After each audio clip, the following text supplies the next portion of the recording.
This is the Peace, Power, and Purpose podcast, where we spread awareness for men's mental health and spread the gospel of Jesus Christ. Be sure to like and subscribe on YouTube and Spotify. New episodes drop weekly.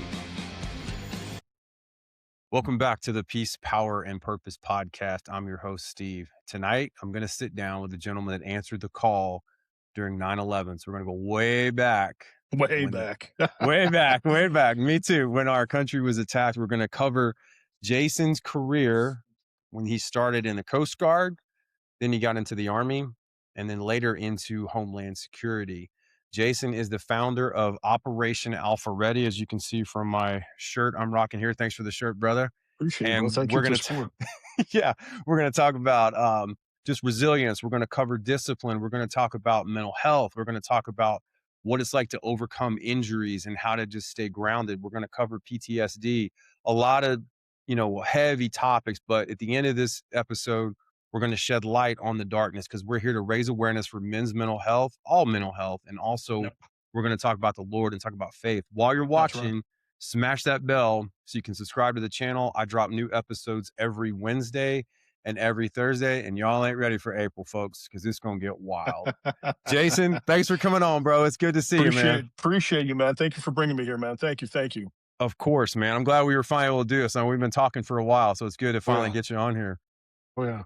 Well, for all our listeners and viewers, man, let's kind of start from the beginning. Where'd you grow up, man? Where are you from? Grew up in beautiful San Diego, California, and Nice. grew up there. Had a good childhood, man. Had a great childhood. I mean, we didn't have money. It was the old-fashioned childhood. You go outside, you play with toys, basketball, football, you're playing with Nerf guns, laser tag, just the stuff that we had before cell phones and all the stuff we have now, and we didn't have gaming consoles. My parents couldn't afford it. So me and my brother were outdoor kids. We were out there playing with the neighborhood friends and all that. And yeah, it was just a great childhood, and went through school. I wasn't sure A student. I was your A, B, C's, D's student, and I knew though something inside me, I wanted to do something big. I knew that I didn't want to grow up poor like my folks did. I did not want to grow up in poverty. I knew that one day I was going to make some money, and I love to cook. I would make my parents gourmet dinners, like straight up, like you would see at a 5-star restaurant at 15, 16 years old. Wow. Just straight up gourmet dinners, the chicken, the carrots, the little, all the little things that make it look presentable. I would clean the plate, just make it look just a 5-star dinner for my parents. I don't want to become a cook. I had a full scholarship out of high school for a full-blown cooking school in San Diego, California. That was it. That was it. Yeah. I was going to be like, this is it. Graduated high school June 2001 and worked at the Radisson Hotel in Mission Valley. And it's like a 30-story hotel. It's now the Sheraton in Mission Valley.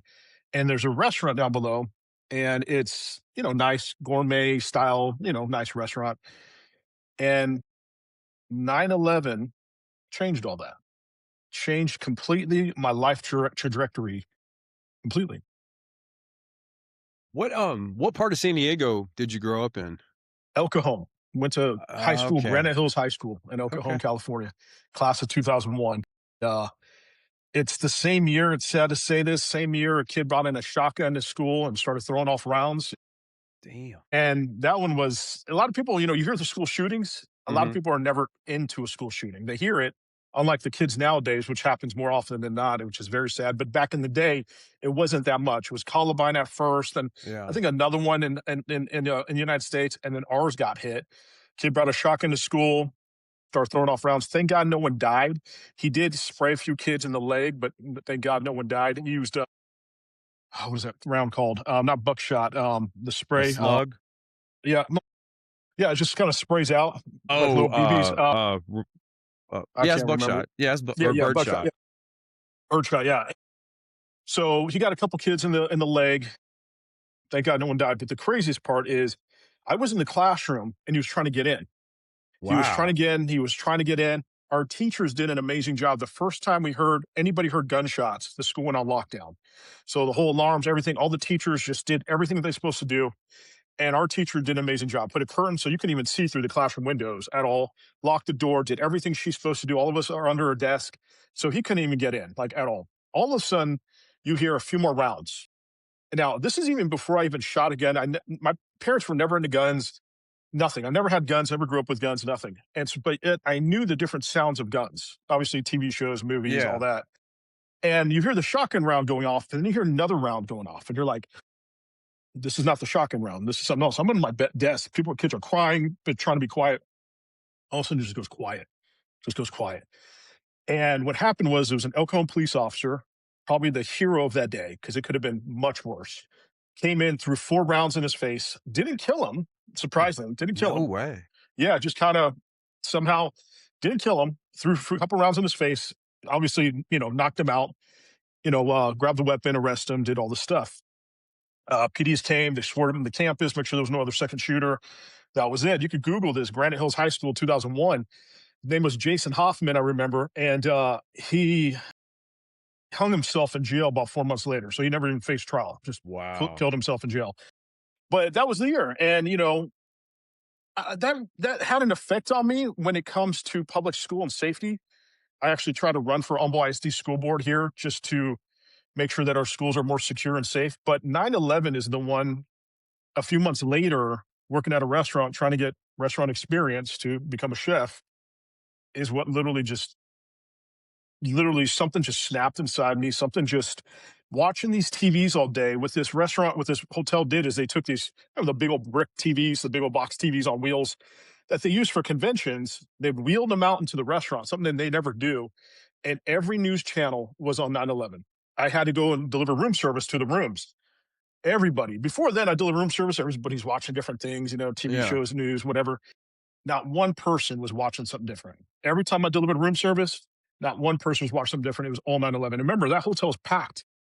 There's no flights. All the flights were grounded. So that hotel and restaurant were packed. And seeing this footage all day, every day, all day, every day. And then even after 9/11, it's just all day, all day. And I don't know, you just start kind of like opening your eyes and you start kind of getting frustrated and you're like, what the hell? Like, what the Mhm. heck? Why would someone do this? And all of a sudden, my shift just started changing to, do I really want to be a cook or do I want to do something bigger and better? Nothing wrong about being a cook. People that are cooks and chefs, for men, great career. I mean, I go eat a lot of restaurants, great career. But in my head, I go, that desire that I had, that dream that I had to own my own restaurant one day, literally just kind of stopped. And then I started going, I want to make sure this does not happen again. I want to Yeah. make sure these type of attacks do not happen again. But how do I do that? I'm so young. I'm only 17 years old, you know? And that's when one day I saw the Coast Guard in the Bay of Mission Bay in San Diego. They're Mhm. on their small boat. The guy in front is holding this huge M4 rifle. And I'm just looking at him and I'm like, "Ah, that's badass. That's badass. How do I do that? That's badass." Yeah. Found the recruiter station. Within 4 months, I was in Coast Guard basic training Nice. after 9/11. And so it's crazy how that career just completely shifted, Well, completely. dude, and it's also like I want to say this, like I'm a little bit older than you. I graduated high school in '97, so I'm a little bit older than you. But like our generation, I think a lot of us felt a call to serve because of that. And I really feel like this country has just lost that, dude. Like this generation, I have a 16-year-old daughter and a 7-year-old son, and man, it's just you don't see that. I mean, I Yep, grew up in the military. My dad's retired Army, so I kinda always had that desire to do it, but, like, in college, just seeing everybody come together and just be yep, patriotic and say, "Hey, who dare, fuck with us like this? yep, We're gonna join and do something." And now it's like, man, everybody just it's all political. Everything is so political. There's not that sense of, "You know what? I'm proud to be an American, yep, and I wanna serve my country because I wanna do something greater than myself and I'm yep. willing to go and do that. And I that's honorable, man, for you to share that because especially that not even being on your radar until you saw that Mhm. in the hotel and the attacks. And I think that's I mean, obviously you've dedicated your whole life to service. I mean, you can tell from looking behind you. And And I and that says a lot about you, man.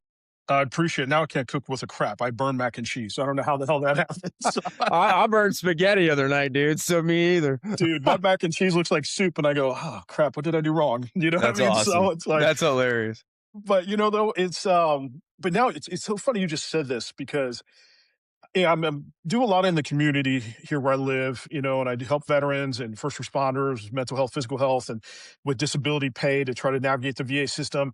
But at the same time, I do a lot of stuff with high school kids. And I've talked to a lot of high school kids, especially the ones that are in junior ROTC and the ones that are not.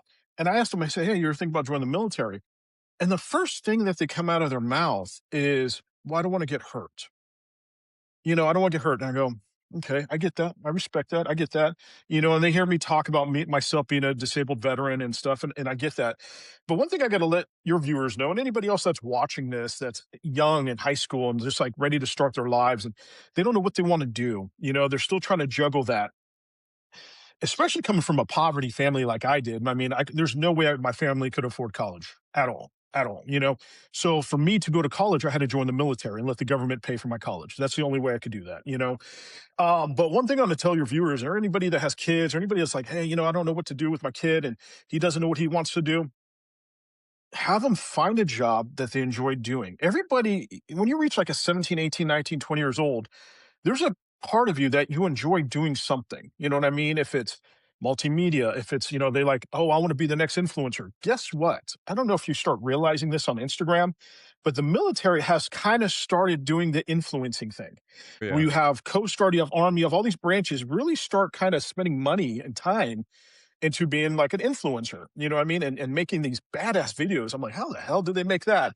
You know what I mean? And someone's making them. Someone that is in the military making these videos. So Mhm. imagine you're in the military, all you're doing is making Instagram videos all day. You know what I mean? That's a badass job, Yeah, if you yeah. want to do that. Right. There was one guy in the Coast Guard, I went to basic with him. He did not like guns at all. And hey, that's cool. And that was another thing. I've had a lot of few high school kids tell me, "Man, I don't like guns," and this. Hey, that's cool. Now, I can't tell you and promise you that you will never carry a gun in the military. That's just not realistic. You have to Yeah. still go to the range. You still got to qual. You got to go in basic. You still got to qual. I cannot say you will never carry a gun in the military. It just won't happen. That just won't happen. But I can tell you right now, though, whatever job you pick, it will be a less time with you having a firearm if that's not what you want to do. Now, if you're like, "Hey, I want to be special ops, Navy SEALs," yeah, you're going to carry a gun all the time. But Yeah. if you're like, "Hey, I want to become a cook in the military," you probably won't carry a gun at all. Only probably twice when you go to qual. That's it. Mhm. You know what I mean? So, it was a friend of mine in the Coast Guard in basic. He did not like guns. Just didn't like it. I don't know why. Maybe he had something from his past. I didn't want to dig into that. He just did not like guns. But he knew he had a qual in the Coast Guard and qual normally. Went to school to become a cook, and he became one of the best cooks in the Coast Guard. Cooked for the President of the United States. Wow. Never had to go out, in the field. Yeah. Never had to carry a gun. Never had to. Still in the military. Still serving his country because guess what? We got to eat. So he's Yeah. cooking us some damn good food. You know what I mean? Yeah. So there's so many jobs in the military. People that do your pay. People that do supplies, logistics, mechanics. There was one guy. He's like, "Man, I just like working on engines." Dude, I can't do shit with engines, man. That's not my skill. That's not my talent. There's some Mhm. guys that just love engines. There's thousands of jobs in all military branches that have engineers, that have people that just work on engines all day, from helicopter, tanks, jeeps. That's all they do all day. You know what I mean? And yes, when shit hits the fan, if you're overseas working on a jeep and shit hits the fan, yeah, you're going to grab your weapon and defend. You know what I mean? That's pretty much the time. But majority of the time, you're fixing this jeep, you're fixing the helicopter, you're fixing whatever you're fixing. So that's not going to be you going out, hitting the front line. Mhm. And another thing too is a lot of the war that's going on right now, if you really look at it, only a small percentage of troops are being deployed. Everything's being fought with drones. Mhm. So, they're still recruiting people because they still need people to run operations. But majority, it's not like back in the day in World War II when we're storming a beach. This is all technology. This is all drone fighting Yep. technology now that we're using. So, yeah. That's a good point, and, you mentioned something, and I wanna ask you this because 'cause you're from San Diego. You said the buzzword, man. You said the SEAL teams. Did you ever, have an interest in that since you grew up in San Diego? I did not. I respect them. These guys are badass. My good friend Congressman Dan Crenshaw is a prior Navy SEAL. These guys are badass. They're trained. I see them trained on the beach in Coronado Island. And I mean, you can let the publics are allowed just, chilling and Mhm. watching, they're getting a tan Yeah. and they're watching these Navy SEALs carrying a log. Yeah. And these guys are just badass. I mean, they're out there doing what they need to do and getting that training to defend their country. So no, I never had that type of desire. When I joined the Coast Guard, there was Coast Guard was still new. Like my boot camp certificate says Department of Transportation. Wow. It says Department of Transportation. It doesn't say Department of Okay. Homeland Security like it is Yeah. now. So everything, my books, I still have my book, my all my stuff says Department of Transportation. And so Coast Guard was still new. It wasn't new. It was, it's been Coast Guard for years, but the mission was changing. Mhm. And so now after 9/11, it was changing even more. So then they started coming up with these like law enforcement tactical teams to board vessels. Mhm. They didn't really have that much back in the day. They did, but it wasn't like how after 9/11 because they were afraid that terrorists were going to come over with weapons and bombs in the United States. Excuse me. And so they deploy these teams, train them in law enforcement to go after drug runners and other things. And so that's what I was trained to do, you know, rappelling off of helicopters, going on tankers, drug go fast, taking the drugs off, and then, blowing up the drug, and it's so funny Yeah. because right now you hear on the news of this whole debate on should we blow up these drug boats, in the Caribbean. We did that already back in 2002 and 2003 and 2004. Right. They've We been did doing that. it.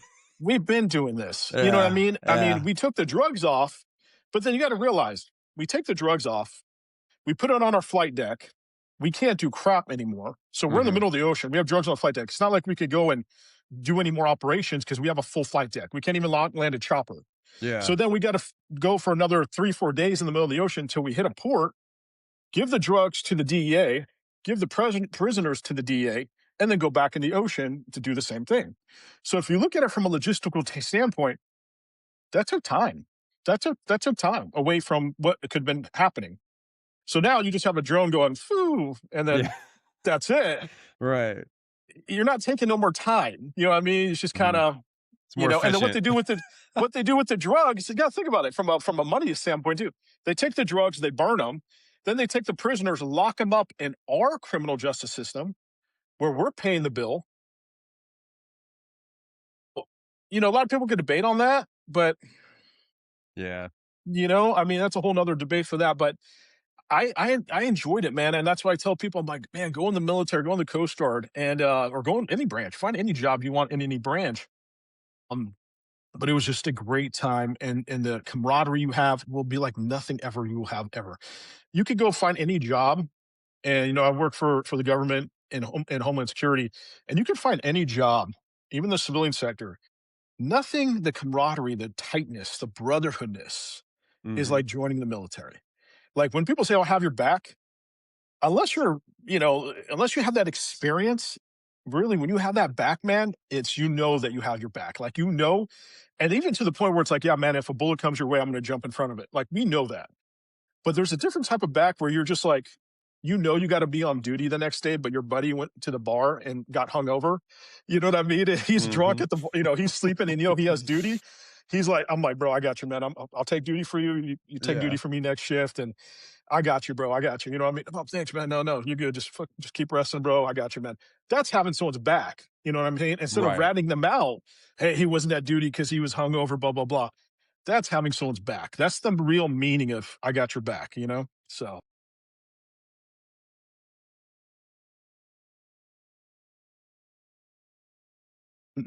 so when you're in boot camp, that last 3 weeks of basic, you fill out where you want to go. So there's all Mhm. these lists of you're not guaranteed. That's another thing to whoever wants to join. You're not guaranteed to come back home. You're just not. Right. That's not going to happen. Even though if you think, oh, there's tons of bases there. Like San Diego is a huge Navy base, but you're not guaranteed to get San Diego.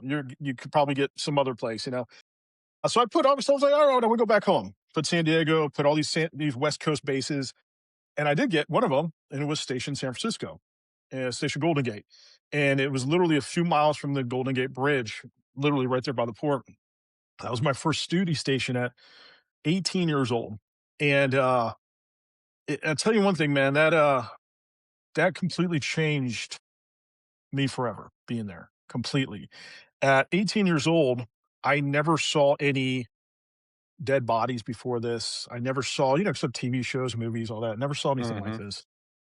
Remember my first day there, it was a small office. It's a small unit. It's not that big. Yeah. It's not a big unit. But there's a psychiatrist there. There's, a minister there, chaplain there. I was like, what the heck? Why are these people here? Why are all these people here? It's a small base. And what I didn't realize is when we were having chow one day, it was our first ever call, my first ever call being there.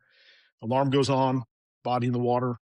And being young, right at a basic, man, you're like, yeah, let's go save people. Yeah, you got this adrenaline. You're young. You're like, yeah, I joined the Coast Guard, went through training. This is exactly what I'm trained for. But then you see the other guys around you not as enthusiastic, not as excited. And these guys are the ones that have been here for a while.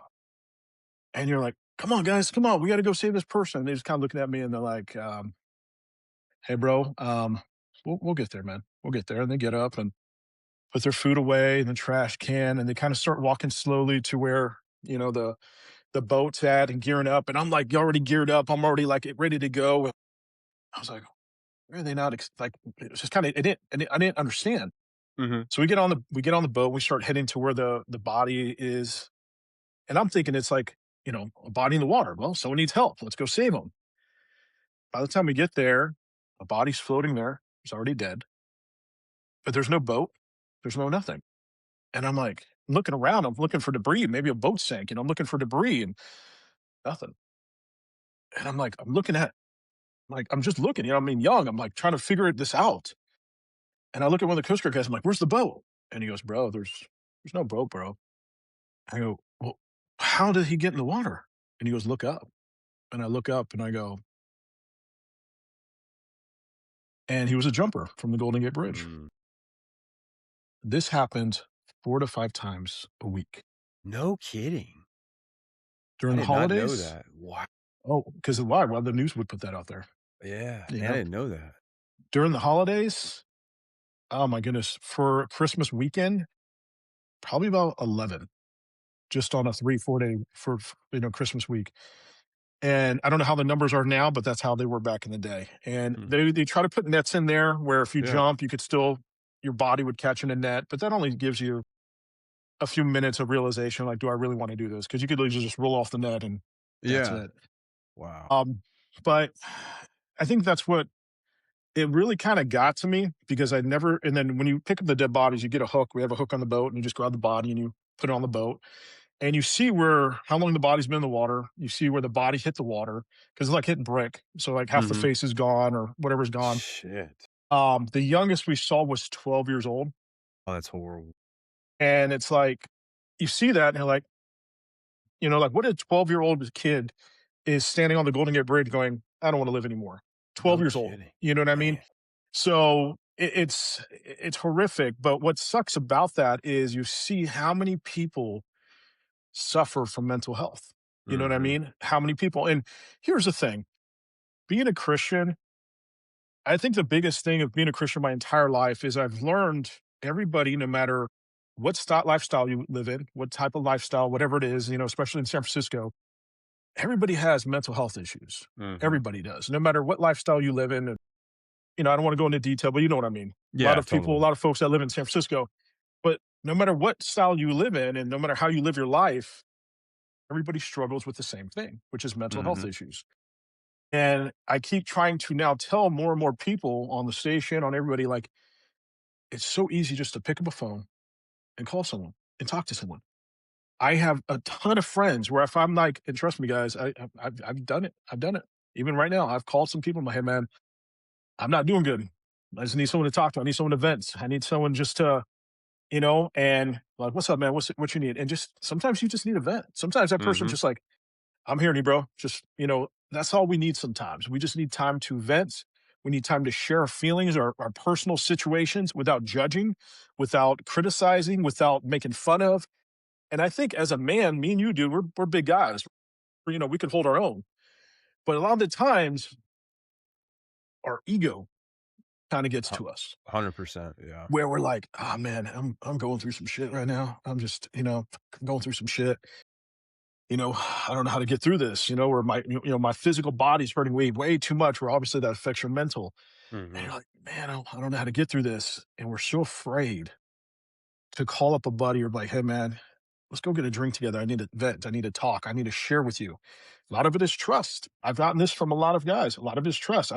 Man, what if he tells our other friends? What if he tells my girl? What if he tells this? What if he tells this person? And that's another thing too, is when someone's coming up to you and sharing feelings and sharing emotions and sharing, hey man, I'm not doing good. This and this and this, what's going on in my life? Can you help me, or can you just let me vent, or a piece of advice? Us guys, especially, no matter who you are, if someone does that, that means they have somewhat trust in you to share those feelings, to Mhm. have them hear you out mentally. That stays between you two. That's it. Yeah. That's it. That stays between you two.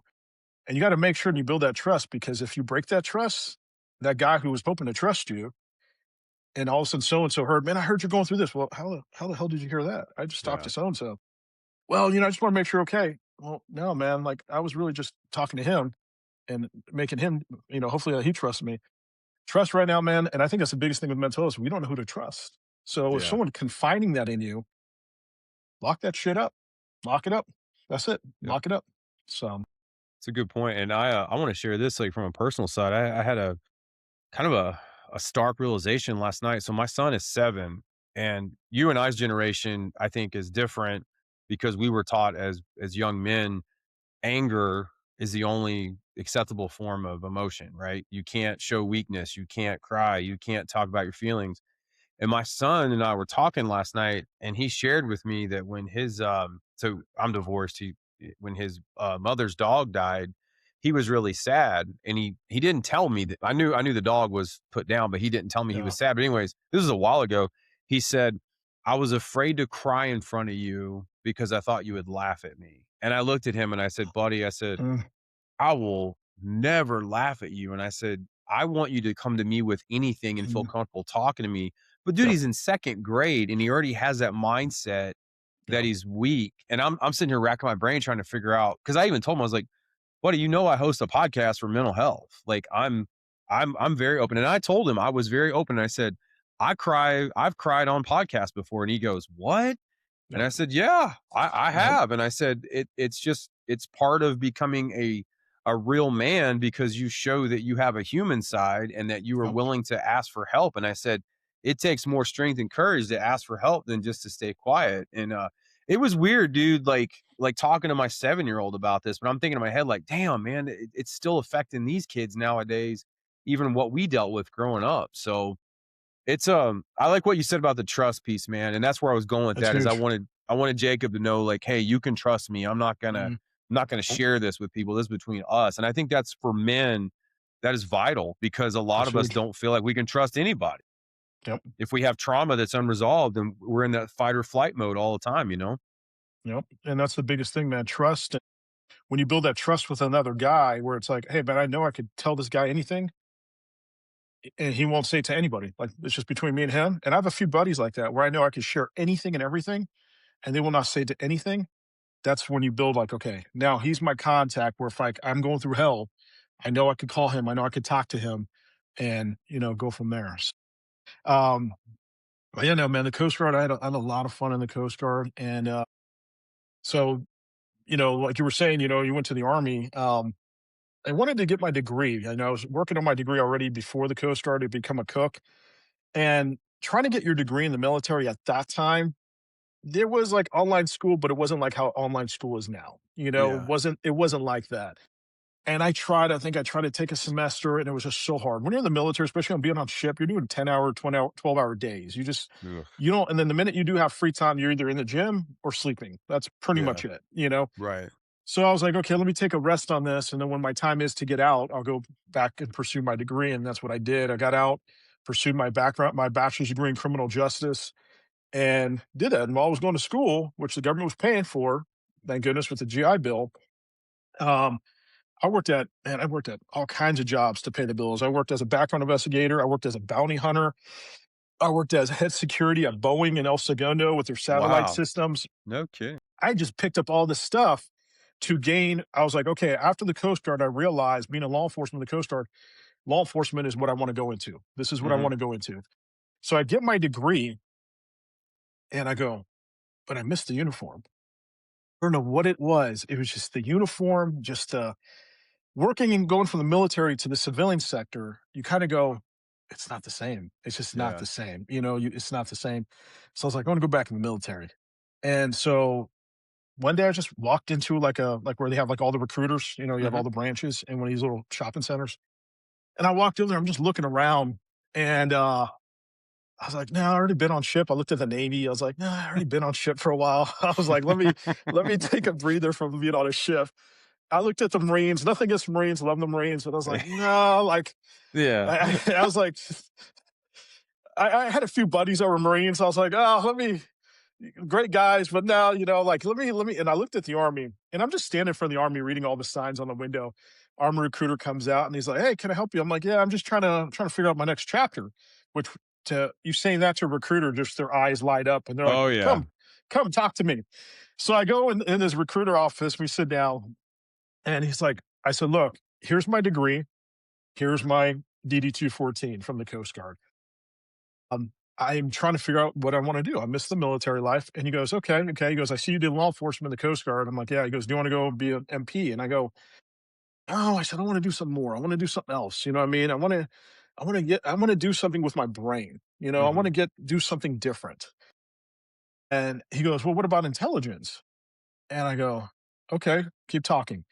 And he goes, well, we're looking for human intelligence collectors. And I go, human intelligence collectors. I'm like, what the hell's that? And he goes, you're a spy. And right when he Whoa. said spy, I go, I think in James Bond, I'm thinking Yeah. Born Yeah. Identity, I'm thinking of all this shit. And I was like, okay, okay. And so then he goes, you know what? It's funny you're here. Right now we have like head commander something. I forgot what he was, high guy in the intelligence field there in the army in his office. So he brings him over and he looks at me and the way they profile you, man, for about to what you're about to do is so crazy. He sat there and he just looked at me and he's just like, didn't say a word, just looking at me. And he goes, you Arab? I go, no, not Arab. And he goes, what are you? I'm like, I don't know. I'm a mutt, Italian, El Salvadorian. Like I'm just a little bit of everything, American. And he goes, okay, okay. And he goes, how fast can you shave? I mean, how fast? How many times you need to shave your facial hair? I go, probably like 3 times a week. Like literally, I could, like in 1 month, I could look like you just in 1 month. You know what I mean? That's Yeah. how fast I grow facial hair. Yeah. And he goes, good, perfect. And I go, okay. He goes, well, how many languages you speak? I said, well, speak Spanish, speak Italian, not the best Italian, but, still learning. He goes, well, you pick up languages pretty quick. I'm like, well, yeah, if you send me to school and training, yeah, I can pick up stuff. And he goes, okay.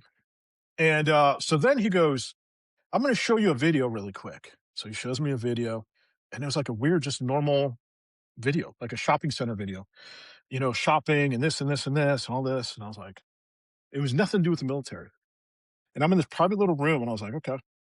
And so he goes, hey, I'm just curious, how many people had, and he was asking me questions about the video. And I was like, oh, yeah, so and so did this and this and this and that's so and so. And I'm just describing what I saw and what kind of threw red flags at me, watching the video. And he goes, perfect. And he goes, okay. And he goes, I think you'd be a good candidate. He goes, we need to go past the ASVAB test and all this stuff. I'm like, yeah. So you do the ASVAB test. Well, when you're doing human intelligence, ASVAB's a little bit higher. You got to reach a little bit Mhm. higher score. So thank goodness I Mac it, and, reach it. I do physical and all that stuff, and I'm in MEPS. Same thing. Another commander, head officer, kind of did the same thing. Kind of questioned me. Kind of did this, and he goes, "Okay, I think that you're going to be, good at this position." He goes, we're gonna send you." He goes, "You don't have to go back to basic because I already went to basic in the Coast Guard, so I don't have to go back to Mhm. basic. It's like a few week refresher course to get your uniforms, learn the the ranking system, go to range, do all the stuff to learn what the army does, but it's not basic. And it was the most craziest training I've ever been in because it's literally a few weeks. All branches, all military former branches were there with all kinds of rank. So you're like, you're in these barracks, but you're with E5s, E6, and officers, Huh. and you're just all living together. And you're going to class, you're Yeah. doing range, it's not like boot camp. You're not marching, you're not getting yelled at. it's a very relaxed type of like, because you already been through that. You already done it. Mhm. So like we don't need to do that shit to you again. If we tell you, hey, meet at the range at 0 10 out 10, to fucking meet at the range at, I mean, it's Yeah. just you're there already. You already know the schedule and all that. You don't need to be babysat. You're treated like an Uh adult. exactly. So, you get your army fatigues, and it was so funny because I was actually kind of disappointed.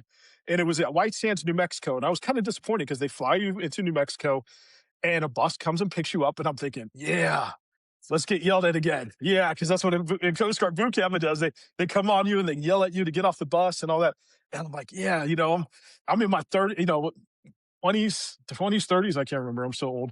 And I was like, yeah, let's get yelled at again. That didn't happen. Guy in uniform just comes up. He's like, all right, guys, just get your shit. Let's get off the bus. We'll take attendance. And I'm like one of the guys, like, can you yell at us at least? Like something we were looking forward to it. It was funny. Yeah. But we go through that. And then after the training's done, we all go to our MOS schools. And mine was at Fort Huachuca, Arizona for intelligence. And that school is 6 months. Wow. And what it's crazy though is that school now in the Coast Guard. I went to a lot of schools, went to law enforcement school, went to leadership school, did all these schools in the Coast Guard. This school is the most different school, and I already had my degree, went to high school, Mhm. had my high school degree.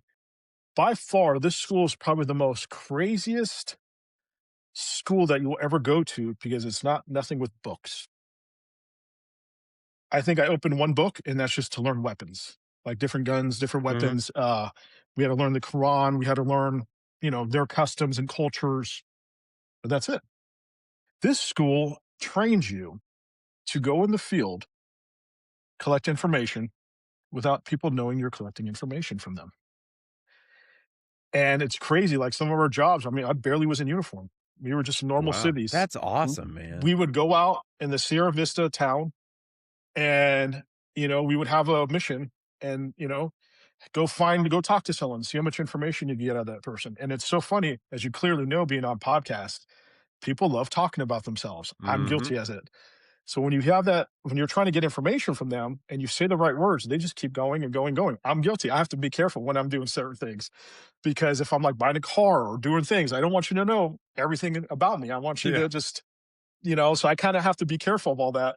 Um, this is different being on a podcast, but it's like, it was the most pretty much they open your brain up to something that you already know how to do. And they just make it better. Huh. And doing intelligence and doing what I did, I tell you one thing, like when I go buy cars, they hate me because I play their game. I play their game. Anytime I got to go do something and I know I'm going to be spending money or anytime I need to get information or especially at my job, I play and it's so funny because day one that they put you in class, the teachers come up and said, and all the teachers are former SCIA guys, former NSA guys, former CID guys, all of them are. And they tell you, they go, we're going to teach you stuff that you already know. We're just going to make it better. You have to promise us that you never use it for personal gain because there's a lot of mind tricks and things that you could do to use it for personal gain. And so you have to make sure that it's only strictly work related. Right. To get information from people who want to hurt our country. Yeah. And so after you graduate, you go get deployed, and unfortunately, the rest is classified. So, but everything else, it was a Can great I, time. uh But can I ask a question? yeah, And only answer as much as you can. With that type of MOS, are you assigned to, specialized units, or you kind of deployed as like, that particular unit and then you spread out? Like, how does that work, or what can you share with that? so you're deployed to specialized units, Rangers, Special Forces, things like that. Okay. You could be Special Forces or Rangers. You could apply for those positions to go to Mhm. school. I did not. I just stayed with what I was doing. I enjoyed what I was doing, but you're not part you're part of the team, but you're not like I would never go say, "Oh yeah, I was special forces." Even though I Right, worked right, on their right. team, I would never say that because that's Right. not true. Or Rangers, I would never say I was a Ranger out because that's not true. But you still work on these teams to give them information. Hey, Okay. you know what I mean? You give them information and then they kind of do their thing, if you know what I Gotcha. mean. Yeah, yeah, So totally. yeah. Yeah. That's like, that movie Spy Game with Brad Pitt and That's Robert that's Redford. exactly what it Yeah, is. Yep, that's a yep. badass movie, dude. I It was is thinking such a that the badass. where he Yep, goes up to that top, apartment yep, and has having coffee with that guy. Yeah, yep. it's like You wanna hear something crazy? Is that, I test this out. You still gotta keep your skills smooth. You gotta keep it yeah, sharp. yeah, So, a few years ago, I went to Vegas with some friends, and, back in 2019, and we're sitting at a bar in New York, and we're talking, we're having fun, and a few of us are veterans and all this stuff. And they go, "Hey, you know, we'll give you a little challenge," and they would give me challenges to do, as well as here in the normal world, where they give you little challenges of to see what you could do and what information you could get. And to the point where one day I was holding a driver's license of someone's hand without them realize I was holding their own driver's license. It's just a lot of different things to keep that game. It's not a game. It's more that you skill that you've were trained in to do, but yeah, you got to keep it sharp if you're not sharp enough to do it. And you're not really using it for personal gain because there's nothing I'm getting out of it, money wise. I would never do that. It's just more because you never know who you might be talking to. You never know the mhm, information you might be getting. And especially being everything I've done here in Kingwood and, helping veterans and political stuff and all this stuff, people share with things with you and you're like, okay, and you take that thing in and you kind of put it in and then someone else shares it. And it's like a puzzle and you're just putting the puzzle together and you're like, okay, not to trust you, to trust him, not to trust you. I mean, you just kind of mhm, learn who you could build assets with. And that's exactly what it is. When you're overseas, you're building assets. All right, right. You're building your own spy network to mhm. go in and get information. And you have to know who you could trust and not trust. So yeah. That's really cool, man. That's neat to hear that perspective. You're the first intel guy I've had on, so it's kinda cool to So hear anybody all that's that. interested in doing this, the MOS is 35 Mike in the Army. 35 Mike is the MOS. I don't think they changed it. I know sometimes they change titles to MOSs and all that, but it's 35 Mike. So if everyone who wants to do this, are like, man, this sounds badass. It is badass. It is the coolest probably job that one of the jobs that the Army has. And you work with these guys. They called you pretty much when you're doing this. They call you a ghost. You're a ghost. You know what I mean? Mhm. And it's the coolest job. So if you guys are interested in doing that, talk to a recruiter. Say I want to be a 35 Mike, and they train you in things that you look back and you're like, man, like it's some badass training. And then the way you use it, and when you're in the military, and the way you use it when you come out, you're like, damn, this is a good skill. It's a fucking good skill. So yeah. That is really cool, man. That's awesome. Well, what I wanna change directions, and then we're gonna go back to, the uniform. You mentioned earlier Christianity, and I like to ask this question when I have, fellow believers on the show. When 9/11 happened, and I'm gonna kinda backtrack a little bit, Yeah, and yeah. you made the decision to join the Coast Guard. Did your faith play a role in all in your desire to serve and to do something greater than yourself and go and fight for our country? It really did. Because I've been a Christian my whole life. I grew up in church. I'm a Christian, pray, read the Bible, all this, and my denominations have changed throughout the years. From being Pentecostal to now non-denomination, just Christian, and all this. You just kind of have your eyes open and on that, and Mhm. you kind of get your path on where you want to be as you get older. But it has, you read the Bible and you go into, the city of Israel and, with David, and you're having all these people trying to attack this town. And, you have this great, huge Goliath, that guy that just comes out of nowhere. And he's like, let's go, let's roll. And you have this small little puny kid, David, who's like, man, I could go take the guy. And everybody's laughing at you. Like, what are you talking about? You can't go take Goliath. He's like, yeah, no, I could take this guy. And anybody that would see him, and they challenged, they had gladiators, that these huge gladiators that went after Goliath and lost because they're like, oh, I could take this guy. I'm trained, I'm a gladiator, look at me, and lost. And so that's why when David came up and said, no, I could take him, people were like, are you kidding me? David was like he was like me when I was in high school. I weighed like 100 pounds and I was going to get in the Coast Guard. I was skinny, I had no muscle. My bicep looked like my wrist, but smaller. You know what I mean? Like I had Yeah. no muscle at all. And but he had that calling. He's like, hey, I'm going to beat him. Not only am I going to beat him, I'm going to chop his head off. And I'm going to do it because if God's telling me, and God's going to give me that wisdom and knowledge and strength to beat him. So obviously he does, throws rocks in his forehead, knocks him out, comes down, cuts his head off. Then I love what he does too, is he takes the head, brings it up, into all the Egyptians, and he's like, "Let's go, Mo, let's go." Mhm. And you see everybody just their eyes open, going, "Crap!" And they retreated. You know what I mean? And then all Yeah. the armies go and go after them. But it's like it showed me like even the smallest person, the the kid that got picked on in high school, the kid that no one couldn't even pick up girls in high school, could build himself up and have the courage and strength to go. And trust me, man, when I told kids that, even in church, it's sad to say this, at that time at that church, man, you couldn't make it through basic. No, look at you. You're skinny. You can't even do a push up. Look at you. You can't even do this. There's no way you're going to make it through basic. I've been through tons of training like basic. You know what I mean? And it's like, I think that's the biggest thing that got to me too, that I live with this day, is that anytime someone comes up to me and says, "Hey, man, I want to do this. Hey, man, I want to start a business. Hey, I want to do a podcast like you. Hey, I want to do a radio show like you. Hey, I want to do this. Hey, I want to do this." Never in my entire life I will ever tell you, "What are you talking about, bro? No, no, that's Yeah. stupid. No, man, look at you." Never. I go up to them, I'm like, "Hell yes. Hell yes. What are you doing right now, though, to prepare yourself for that? Or what are you doing right now to build that? Mhm. You know, are you doing something or you just talk?" Like, I don't like Right. talk. Are you Right. doing something right now? Like, obviously, things take time. You're building a project, you're building a business, takes time. Hey, Mhm. man, I want to get big. I want to get muscular. Hey, that's cool. It takes time. Don't expect it overnight. Hey, I want to lose 20 pounds of body fat. Cool. Do it. It takes time. You know that, Mhm. you know? And it's like, but I never, and I tell your viewers this too, don't ever smush someone's dream. Don't ever, if someone's telling you, hey, they want to do this, don't be like, "Bro, that's stupid." No, dude, come on, man. Oh, don't do that. Don't do that. Give them positivity, give them optimism, help them. If you know a piece of wisdom and knowledge, help them. Hey, man, Yeah. cool that you're doing this. Hey, let me give you a little piece of wisdom and knowledge. Hey, if you want to Mhm. do it this way, you don't have to listen to me, but if you want to do it this way or this way, help them succeed instead of dropping or demolishing their dreams. Yep. Help them succeed. Help them at their life and don't expect anything from it. I help thousands of veterans with mental health. I've helped hundreds of veterans with their disability to get higher disability pay.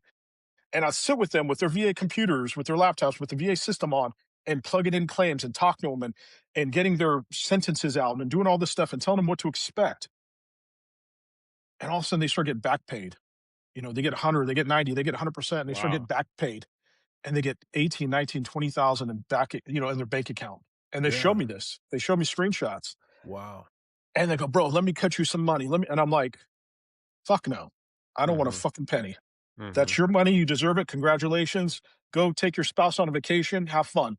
"Come on, bro. Come on." "Fuck no." "Well, let me buy you fucking dinner." "All right, we're going to McDonald's then." "Come on, bro. Come on. I'm gonna buy you a Yeah. steak." "No, dude. I'm fine with a burger then. If you want to do that, that's cool. I'm fine with a Yeah. burger." That's not what I'm doing it for. You know what I mean? That's not. And a lot of people, they help people because they want that agenda. They want that, like, well, he's gonna, just help people out of the kindness of your heart and not expect nothing at all from it. Help people, build people up. Oh man, I could go to town on this. Sorry, I That just seen too much. I've seen too much hate in my life, and I'm just like, no. it's really cool to hear you say that, and for the viewers, I mean, when Jason and I first connected on Instagram, we didn't know each other. Jason didn't know me, and I was really just getting my feet wet in this whole podcast world, and I remember you telling me, "Anything I can do for you, let me know. Here's my number, here's my contact, reach out." And even, as little as a couple weeks ago, you told me, "If you need any kind of stuff for the show, let me know and I'll do it for you." And dude, that is rare, my friend. That is Yep, rare this day and age. It really is. And it's really cool to hear how God and your faith has really played a role in your life, because I really feel like as Christians, we're supposed to be of service. And this is coming from the dude that it took me hitting rock bottom to really understand that me too. concept. But I think that's what more people need need to hear. It's not about what church you go to, Yep, what you look like, how much scripture you know. It's how you treat people. yep, And one thing I wanted to bring up, because you mentioned, you've helped a lot of people and then they want to buy you dinner. There's a fad that you see online, and I'm not throwing shade because people are helping, but you'll see some of these big name folks go to like a restaurant and they'll leave a tip, say $5,000, right? Which is incredible, but they make it into a yep. publicity thing where it draws the attention on the individual giving the tip versus, "Hey, let's just do this and be anonymous." And the Bible talks about that, and it's cool to hear you put in that perspective, man, because I mean there's a lot of shitty people in the world, and it's nice to meet somebody that's authentic. I'll just say And that. it's so crazy because, you know, I have a daughter and she's had heart issues. We've had to take her to Children's Hospital for a while. Man. And when you walk into these children's hospitals, you see all the donor signs, right? Yeah. And you see all these people giving money, which is great, which is I would never tell anyone not to give money to a children's hospital. That's because trust me, they use it and they use it to help kids. And there's a lot of families that can't afford that care. So the hospital has benefits and things like, hey, we'll still help your kid and you don't have to pay anything. And in my head, I always see these and I go, man, if I ever won the lottery, if I ever came across a lot of money, I'd probably keep maybe 1%. The rest is just going to go to charity. And when I do donate it to charity or children's hospital or whatever, I don't want my name on shit. Mhm. On shit. I don't want nothing. Put anonymous. Well, what do you want? Well, we're going to make a wing for you. Cool. Find someone, put someone else's name on there. I don't want name recognition. I don't want shit. And I think that's crazy that you said that. It's like, yeah, that's great. You want to help a waitress. You want to help someone in need. You want to, and same thing. I've seen videos like this on Instagram and it just kind of frustrates me. I'll be honest with you, man. I've seen it Yeah. exactly what you just said, where they're at a food bank packing up potatoes and Mhm. tomatoes and stuff for the food bank, and they're taking selfies, and they're like, "Hey, look at me. I'm Yep. volunteering my time." Man, I've been to countless food banks. You never know that. You'll never Mhm. fucking know that. Yeah. You'll never see pictures. You'll never see Instagram. You'll never see shit. I've helped homeless people get money. You will never see that shit because God tells me go do this. I do it, and that's it. I don't Mhm. need, hey, look at me, look at me, look at me. So it's like, viewers, if you guys want to do something to help people, do it. Please help people. Yeah. Like, be the kindness of your heart. But don't do it for social media recognition. Don't do it for name recognition. Don't do it any of that shit. You know what I mean? Don't. And the reason why I talk about, hey, I help veterans is because I want to let veterans know, hey, if you need help with your disability, I can help you for free. There's services out there that charge money. Fuck that. Like I can help you for free. If veterans need help mentally, I have tons of organizations I work with that can help you with any type of mental situation. And that's why I talk about that. It's not so much, hey, look at me, fuck that. I could refer you off to someone else and then someone else could definitely help you. But I just want to say, hey, this is what my skills and experience. It's like a resume. You're like, hey, this is what my Mhm. skills or experience is. This is the context I have. Let me help you with whatever you need. Um, but it's crazy. It's so funny you said that. I saw that actually the other day on Instagram. It's like, hey, look at me. I'm at a food bank. Cool. Yeah. Cool. Like, all right. Like, yeah. So, I live in a very, densely populated celebrity town, and, I was gonna get into the radio station with you here in a little bit, but, a lot of the, famous folks here, they tend to do that a lot, and, I mean, they could have good intentions, I don't know, but sometimes it just seems like it's a little much, man, like, just, throttle down a little bit, yeah, like, exactly. Exactly. do your thing, and just I kinda just, I don't know, man, but, I you I know, I get where you're coming from, though, like, I agree yeah, with what you're saying. yeah. So, So, let's go back, so you're in the Army intelligence, and then you shift gears, obviously, and you go into, however much you wanna get into this, but, like, you still work for the government, obviously, but you're no longer in the Army, so what made that transition happen? Like, how did that come about? unfortunately, um, I can't go to the specifics of this, but I got injured in the army. I got injured, and injury was so great that 80% of my foot is metal robotics. I have two pacemakers. I have a TBI that has severe CTE symptoms. Um, and I'm a 100% disabled veteran because of it. And a lot of people are like, oh, you're cool. You're 100% disabled veteran, making that dough. Man, I would trade that for 100% health. I'd You've be got straight 2 up honest with you. pacemakers? Two pacemakers. Dang, dude. So I'm the third patient. Now this is fucking crazy. I wish I had my card with me in my wallet. I'm the third patient in the world. I have a certificate from Abbott Pharmaceuticals to be a test study in how VA, hey, we know you need this done, but there's a biopharmaceutical, company that wants to study this new thing and try this new thing. Would you want to be a guinea pig? Mhm. Let's try it. You know what I mean? Fuck it. Yeah. Let's see what happens, whatever. So at first, obviously I needed a pacemaker and I was still, this was like 2 years ago and I was young. And they said, hey, Abbott Pharmaceuticals has this new technology. Since you're young, Obviously, you still, I wouldn't have, like, my resting heart rate was bad. It just goes into 20, 30 beats per minute, like in a cardiac arrest. It was crazy. I'll sit at a stoplight and I'll just pass out because No my heart rate would kidding. just drop. Yeah, it was bad. And so, and this happened on several different occasions, even at work, and during a raid one day. So, go to the hospital, was admitted there. I was there for about a week and a half in the unit, and they did all kinds of studies. And they said, "All right, yep, you need a pacemaker, but we don't want to put you in a normal loop monitor where they cut you and put a loop monitor in. There's a new technology. Would you be a guinea pig for it? You'll be the third patient in the world. They're two leadless pacemakers. They look smaller than a AAA battery. They go up your thigh, so they put a little hole going up your calf lab, your blood flow or whatever you call it. I'm not a doctor. They go all the way up through your thigh, come in your heart. So there's one drilled into the upper chamber and drilled one into the lower chamber. And they do all this through, the cath lab, and they know how to do all this technology. And what it is Bluetooth. They communicate with each other. And I have a device at home where if once a week I have to grab this device, it's like a little computer with like grips. Once a week, I just hold it there for about 5 minutes and it sends them data Huh. to how I'm doing. It's trippy as crap. It feels like Wow. you're just like, yeah. Um, and then if I need an upgrade, like, like a software upgrade, like on your laptop, I just hold it there and it just downloads Dude, that's software crazy. updates. It's insane, bro. And this You're is like like term update complete. you're like the Terminator. Oh, it's insane, bro. It's crazy. And so, but what's trippy though is that before that surgery, I would go work out at the gym, right? I would hit the gym, and dude, I'll be on the treadmill, dude, for like 20 minutes. And I'm like, man, I'm sweating bullets right now. I'm in the garage because there was a landscaper outside. I couldn't open the garage door because I didn't want to make noise. But I'm on the treadmill for like 20 minutes. I'm sweating. I'm like catching my breath. I'm like, what the hell's wrong with me? Like I'm not in this bad of shape. Like what's going on? Well, what it was is my heart rate couldn't keep up with what I was doing. Yeah. So one pacemaker hits my resting heart rate while my other pacemaker activates when I'm Oh, working out. yeah. So it bumps up my heart rate 20 beats per minute while I'm working Huh. out.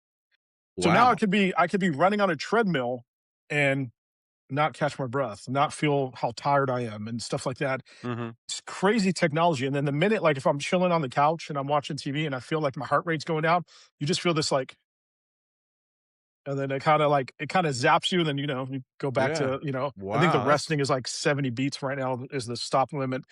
But and so after all this, being in rehab, going through PT, having the doctors tell me I would never walk and run again, that was the most dang. depressing thing. When the doctor says you're done, if you walk, you're going to be walking with a limp, you're going to be probably Mhm. needing assistance, you will never run again, you'll never work out again. And when anybody, and once again, like I told you, man, I don't like talking negative. I don't like talking. When someone says, I'm going to do this, negative, negative, negative. I hate negative. I hate it. Because if someone tells you, especially a doctor, hey, you will never do this again, 90% of us are going, okay, all right, he's right. Yeah, I'm just gonna yeah. I'm just gonna chill on the couch and play video games all day. Okay, he's right. Because a doctor told me this. Mhm. But look at the last 10, 15 years, there's been so many stories that have came out from Olympic athletes that saying, hey, I was gonna be stuck in a wheelchair and look at me now, I'm winning a gold. You Mhm. know what I mean? It's so many stories like that because they didn't listen to the doctors and me either. After I got better and I started kind of getting more and more, man, I've done one, two, three. I have the medals right here. 6 Spartan races, Nice. countless mud runs, triathlons, all kinds of things. And every time I do them. I kind of give my middle finger to these doctors, going, "F you, Yeah. sorry, you can't tell me what I'm not going to do." You know what I mean? Even now, I go, "Okay, I got surgeries coming up this year. I got right knee replacement surgery. They got to go back in my right foot and fix a few wires that broke.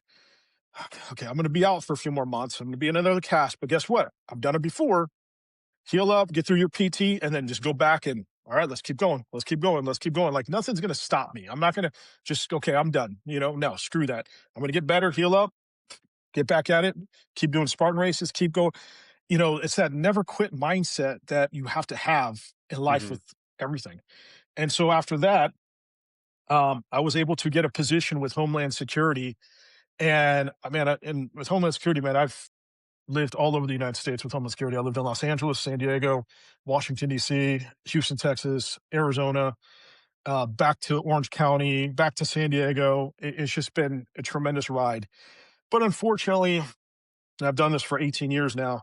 Unfortunately, though, That ride is about to come to an end. My medical disabilities are just getting too much. More and more surgeries, more and more things I'm noticing with my CTE symptoms, where you kind of realize you're like, okay, as much as I want to keep doing this, is this safe? Not just for me doing the stuff I do with Homeland Security, but is it safe for my coworkers? Mhm. You know what I mean? I don't want to now jeopardize if something happens to me in the field. I'm not just jeopardizing myself, I'm jeopardizing my coworkers. Right. And do I really want to take that risk because of my egotistical self where I'm like, oh man, I could keep going? Or I have to just hang it up and go, it's time for me to retire, and that's exactly what the process is happening right now.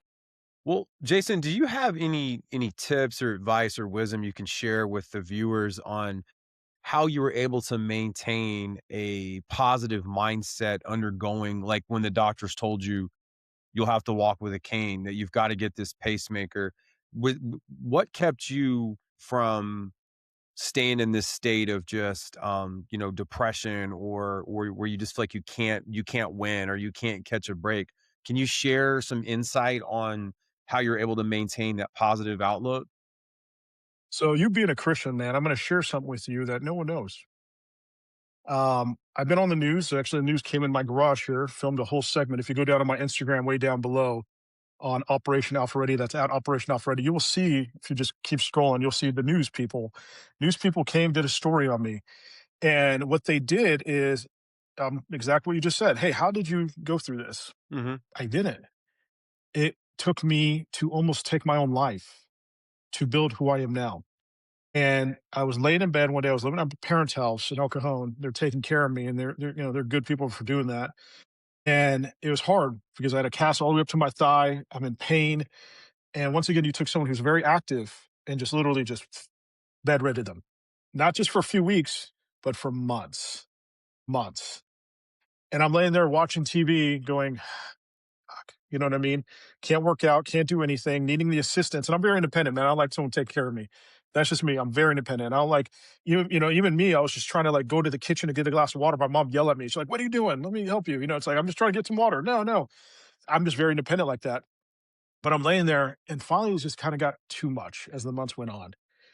And I looked to my left, and there is a huge pill bottle that I got from the hospital, about this big, not lying, of Oxycontin pills. And I'm looking at it, and I'm going, I'm done. I'm done, guys. I'm just done. Like I'm done. I'm tired of being in pain. I'm tired of not doing anything. I just do not want to wake up. That was it.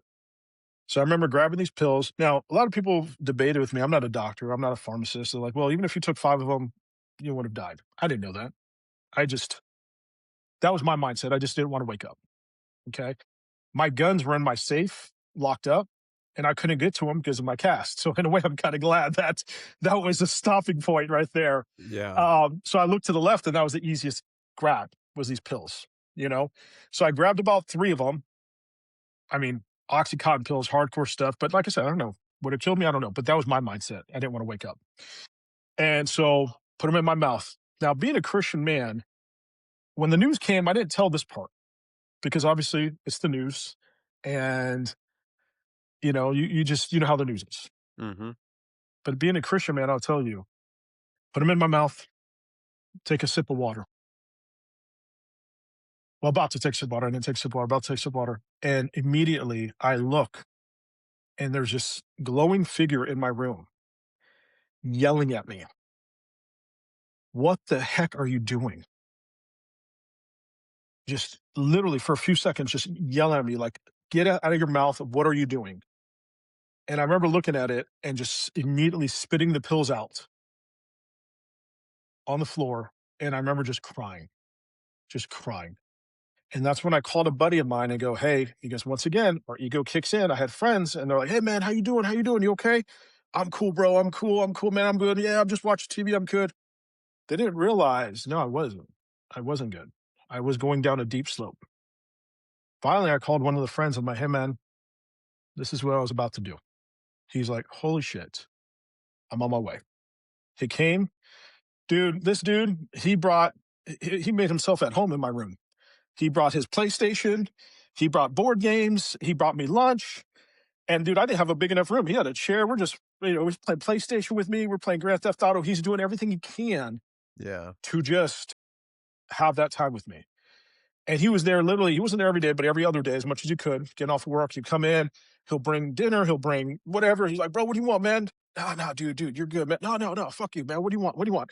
You know what I mean? And it's just like bringing like board games. We played Battleship. I haven't played Battleship since I was a kid. And we were Yeah. playing Battleship on my bed and we're fucking, it was just because he showed me, you're not going through this alone. You're not going through this alone. And what it showed me though, too, is that I'm like, oh my goodness, what if there was more people like that where it's like, hey, I'm going to take my time away from whatever I'm doing, help this guy out, help this veteran out that's going through a mental hard time and physical hard time, get him back on his feet. And you know what he kept doing to me though? He kept saying the same thing. Know your worth, know what your strengths, know like he just kept talking positive to me, talking positive to me, saying that man, we need you on this earth. You're gonna help people. He kept saying that you're gonna help people. I'm like, what the hell are you talking about, man? I'm not gonna fucking help anybody. What are you talking about? I didn't think of any of the stuff that I'm doing now at that time. And I look back now and I'm like, man, like and it sucks because there's now you see this influx of veterans. You see, the more and more I got to know veterans, the more and more you see this stuff that we deal with, this mental health crisis that we're dealing with. There's a reason why there's 22 a day. And I'll give you an example. This is what really gets to me. I still need help to this day. I talk to friends, I talk to families, but one thing that's frustrating is that I'm right now, I have been waiting 8 months. I'm on a list for 8 months with the VA to see mental health. Wow. 8 months, bro. Now I could go talk to a 988 number if it comes to that point, but to Mhm. get some, like, serious scheduled mental health, you know, providers, like a weekly or every biweekly, been on a waiting list for 8 months, That's unacceptable. and there's a reason why there's 22 a day.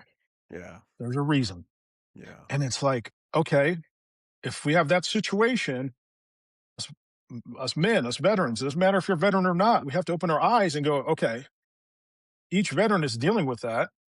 I can guarantee you right now, each veteran's dealing with some sort of mental health issues. Let's make sure we help our veterans. Let's make sure that we get behind them, whatever they need. You know what I mean? Whatever, even if like it's the little things too, man, I've learned. It's the little things where it's like, hey, I got an extra game ticket to see the Astros or whatever ball team. Let's fucking go, man. Let's go. Even just getting them out of that normal, "Oh, I'm a homebody, I'm not going anywhere." There's a reason for that. It's because there's no one inviting them to go do Mhm. something. You know what I mean? So it's like, no, let's go do something. Let's go do this. I was doing poker nights for the longest time at my house. Hey, let's play poker at my house. Let's do this, let's do that. Or I'll try to change it up. Let's go to the Rockets game. Let's go do this. Because it's like, get you out of that normal zone, get you out of this comfort level to have that, build that rapport, build that comfort, build that trust, you know?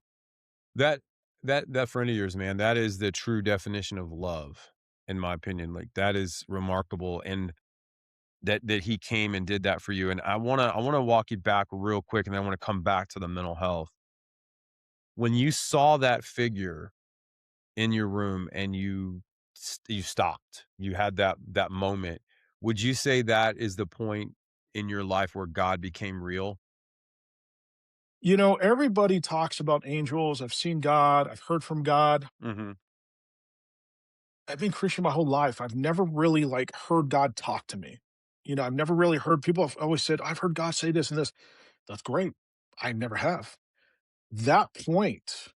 Now I always have the same dream, and I'll tell you about it here in a minute. And what's crazy with your logo, this is what's crazy about this dream. Let me see if I could. Oh, it's bolted to my wall. So, but I actually had someone draw this dream of mine. So seeing that, seeing that image, seeing that, yeah, it was either God, it was an angel, it was something where I was like, oh my goodness, I'm finally seeing the presence of God, if you want to call that, in front of me.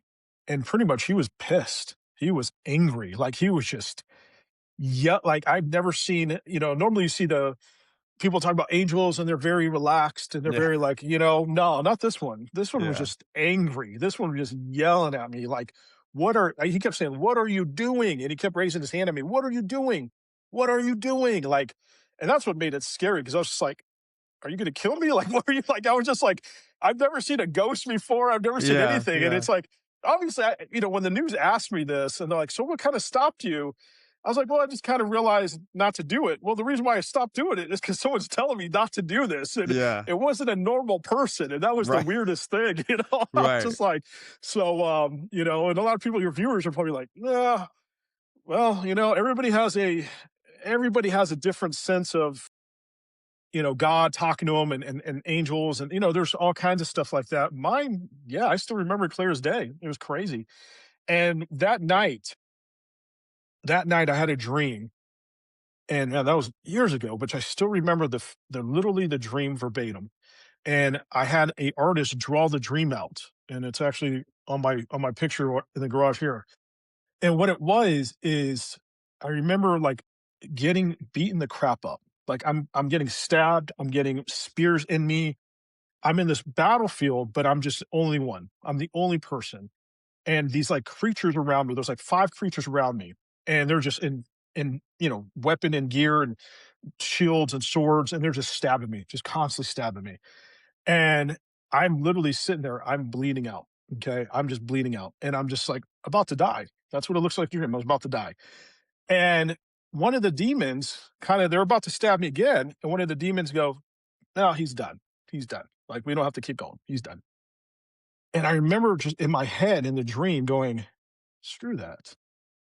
And I remember slowly but surely standing up, slowly but surely standing. And when I finally got stood up completely, this like, it was weird. It's like, it kind of like a Power Ranger type of thing, just kind of went over me, but not in like that Power Ranger suit.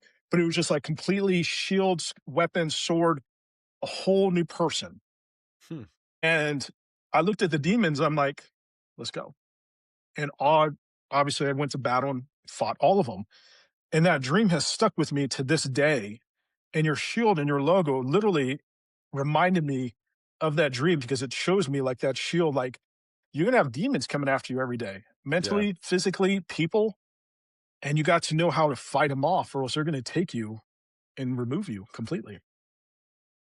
Dude, I'm not an expert, but this is my take on some of the events that you've just explained. Obviously, God was not done with you.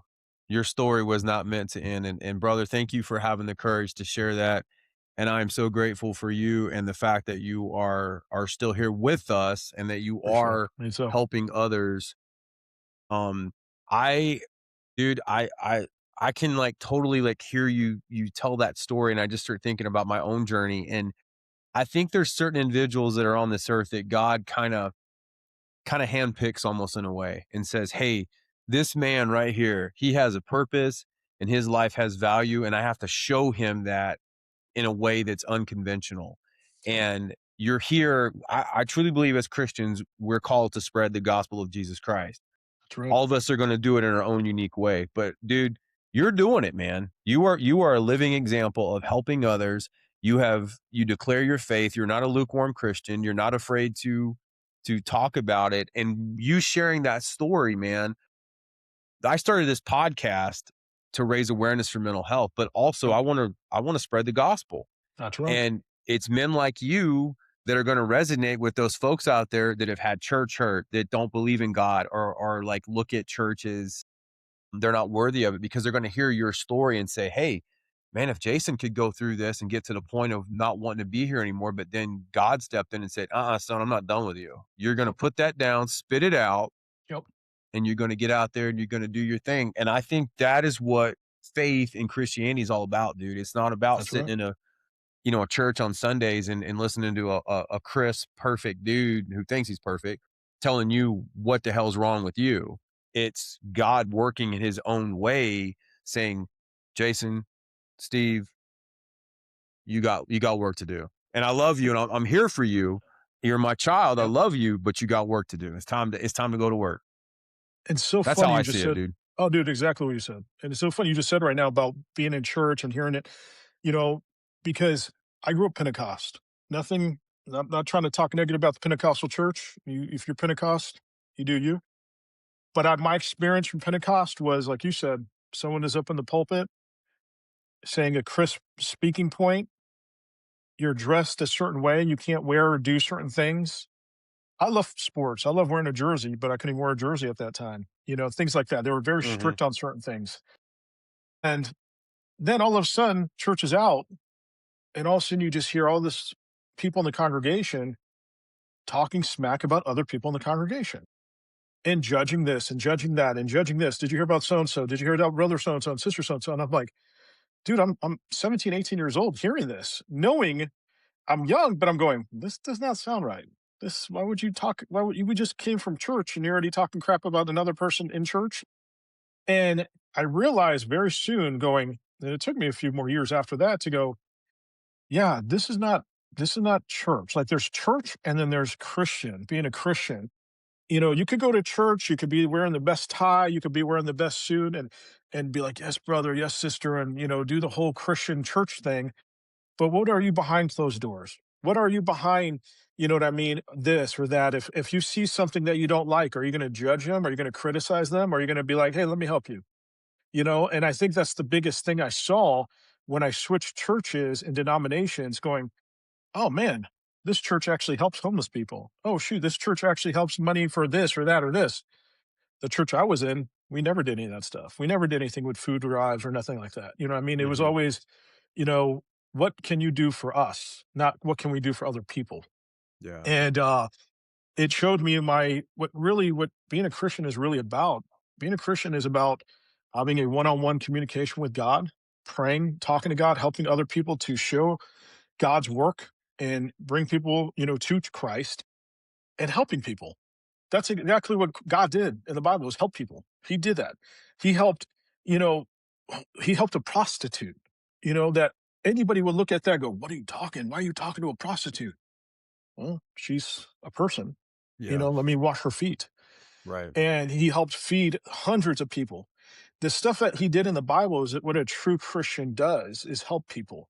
Mhm. And you don't judge. You never, and it's so crazy. If you Google the word how many times do not judge is in the Bible, tons is in the Yeah. Bible. Do not judge. That's not your, do not, you're not God. Do not judge. Do not judge. Obviously in different formats, but it's pretty much saying you do not judge people. Do not judge Yeah. them. You're not God. Do not judge them. Right. And I think that was the biggest turnoff to that religion because I saw that's all it was. That's Mhm. all it was judging, judging, judging. And I was like, nope, I'm done. And went to a non-denominational Christian church. And ever since then, I've been stuck because they don't do that. They're just Yeah. normal people. What normal people do go through is normal people life. And if you see Mhm. someone fall, you help them pick them up. Yep. You don't judge them. You don't criticize them. You don't talk crap about them behind their back because they fell. You help them pick them up and go, hey, how can I help you? What do you need? You you So love them. that's right. You don't cast them out. Yeah, I agree, Yep. man. I totally agree. And I grew up in the Church of Christ, very legalistic. I like the Church of Christ, but there's different variations of it now, and so Yep. some of them are still kind of old school. And like I've been divorced twice. I'm not welcome at the church down my street, down from my house, because I'm even though you can get into the whole semantics of it, but like they see it as I'm a sinner. Well, yeah, duh, we're all sinners. We're all of us are, It's all like of us are sinners, man. yeah, All of us exactly. are like, But there's a it's reason why all good. in the Bible, I forgot who it was. I'm like, my memory's jacked up. I forgot who it was. And someone says, I think it was Paul, I die daily. And what does that Yeah. mean? I die daily is that I repent daily because I'm sin daily. I'm not perfect. You know what I mean? Mhm. We sin daily. There's thoughts that go through my mind daily, like we're not perfect. If I'm sitting in my car and all of a sudden a woman walks by in a little short skirt, we're men. We're like, damn, all right. What I mean? We're just, that's what we are. That's what we do. Yeah.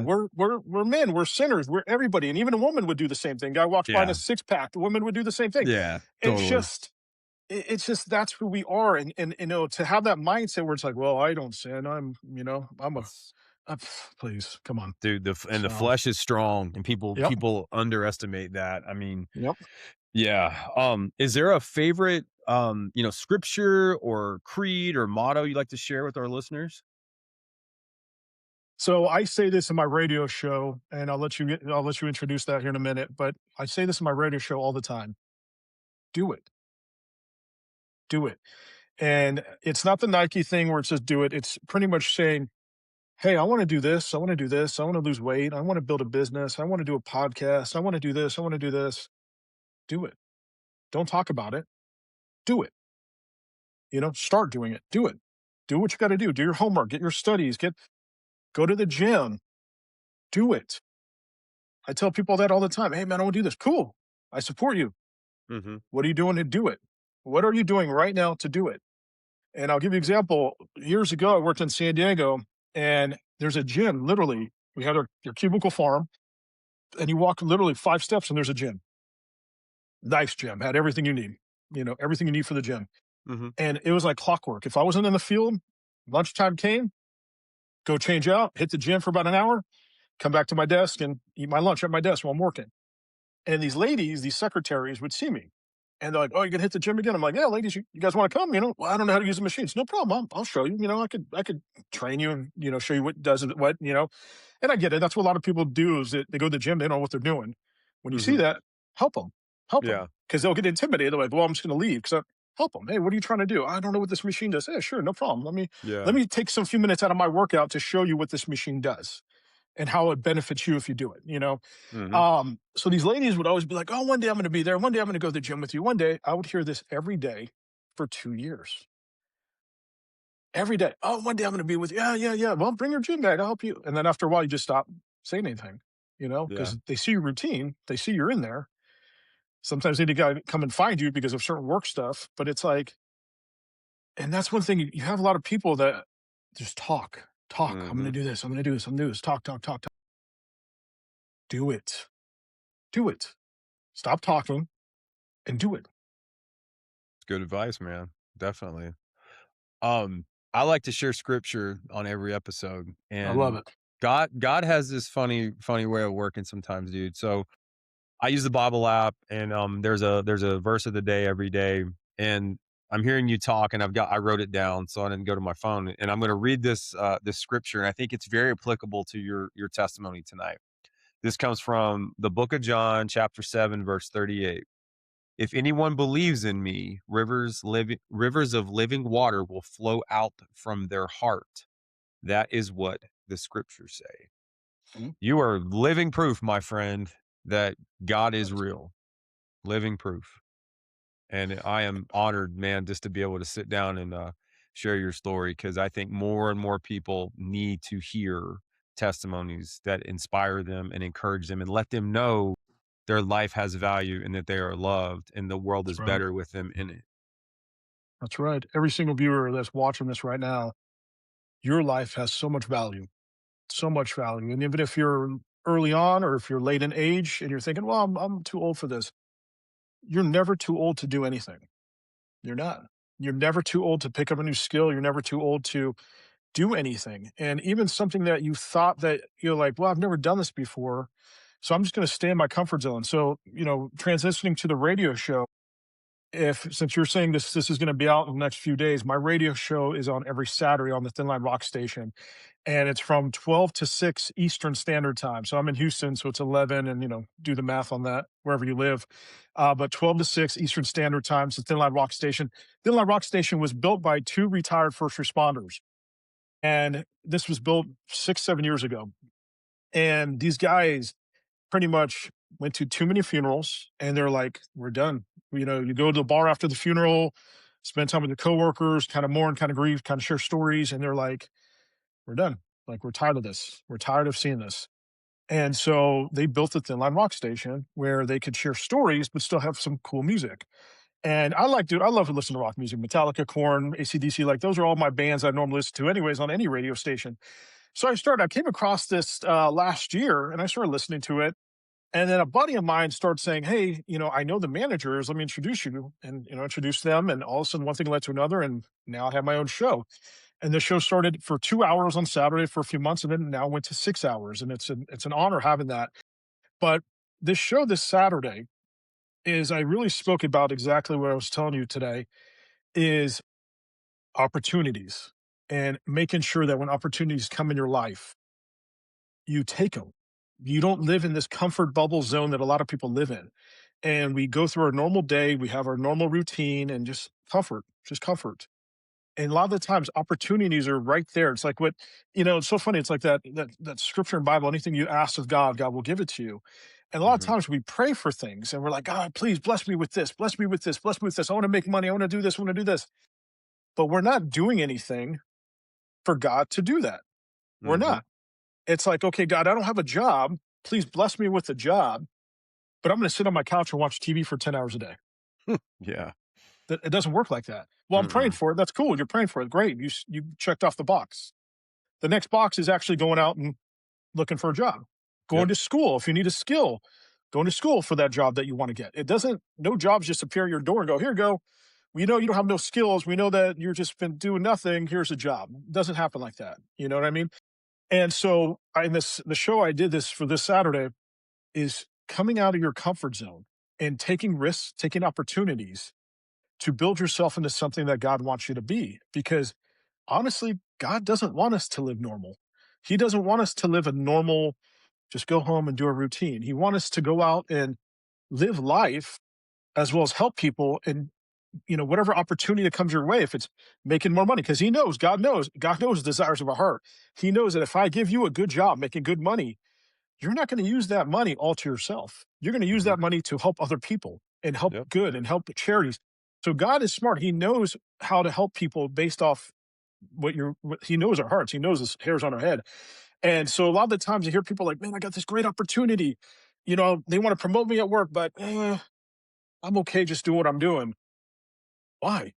Why? You have this opportunity that normally doesn't come your way and you're going to pass it up. Well, I'm okay. I'm okay doing, I hate hearing that. I'm okay. I'm okay doing that. Bro, because if you say no, they're just going to give the opportunity to someone else. Yep. And but you've been praying for this. You've been praying for God to give you a better job. You've been praying for God for this. It's like that story of the rowboat. I'm sure you've heard that 1,000 times. Boat sinks. The guy's in a little raft. God, please help me. Please help me. I need help. A boat comes. Hey, bro, you need help? Nah, God's going to help me. Yeah. Okay. All right. Peace. He Yeah. leaves. Another huge boat comes in. Hey, you need help? I'm going to help you. No, no, no, no. God's going to help me.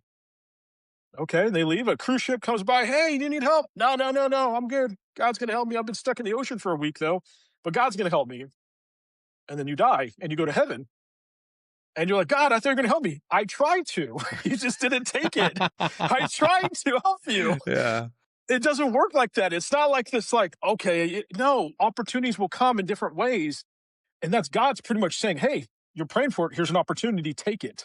Yep. Even if you don't know how to do this. Like, so when the Thin Line Rock Station reached out to me and they're like, hey, do you want to be a DJ? I go, I DJ'd in a club and playing music and DJing in a club and having people dance, but I've never been on a radio show. Cool. We'll train you. We'll train you how to use the systems and all that. Cool. But I never said no. I was like, yeah, teach me. I'll do Yeah. it. Yeah. Yeah. And now it's just an easy thing to do now. And it's so great because I get to have my message across and share, hear some badass music at the same time. And I listen to the station all day. Literally, when I'm Nice. at work, I'm in the car, listening to the station all day. Nice. But it's like, you know, that's my show for the Saturday is do not lose out on opportunities. So, That's a good point, man. And I think a lot of people can can take value from that because you do have to still do the work. God will bless you, but you've got to yep, put the work into it. You can't yep. just be like you said, laying on the couch and expect all these blessings. You gotta work. You gotta be moving forward. Hey, speaking of the radio station, man, Aaron Jane wanted me to tell you that she wants you to play Men at Work for 6 hours straight. Oh my goodness. Tell Erin Jane she's gonna lose and she's gonna knock out in the 24 hours. So next month, guy, for your listeners, if you guys haven't already, go on the there's an app, go on the App Store, Google Drive, whatever app store you have, whatever phone you have, and download the Thin Line Walk Station.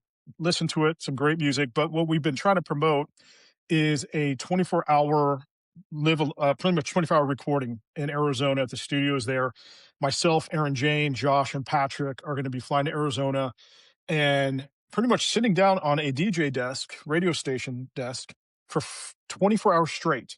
No sleep, no breaks, nothing. Recording for 24 hours straight with music and, talking.